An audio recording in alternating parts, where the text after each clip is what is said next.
report card because, you know, they just got to go to school for the first time, really. You know, they had like lots of homeschool from being on the road, and they had lots of COVID school, and then they had homeschool in the beginning of the year, and then they were like, honestly, they were getting weird.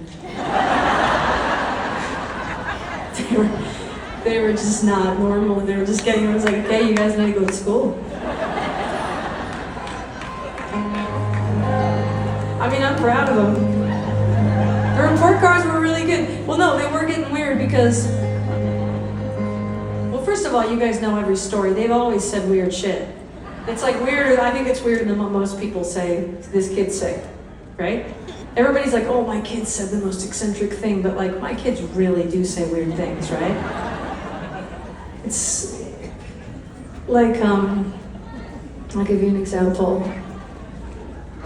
She was hanging out with Tim's kids. And Tim's kids, they have filthy mouths. I'm just kidding. They you know, they talk, they naughty talk, they do naughty talk. Because Tim likes that.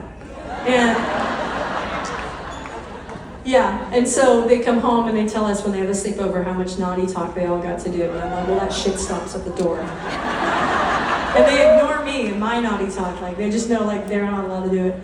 And so they come in and they're telling us about how they said this thing and that thing, and they're talking about their naughty talk. And I was like, well, listen, you don't get to say that, and you don't get to say that, and you don't get to say that. And they're like, what about butts? And I'm like, no, I'm not gonna say butts.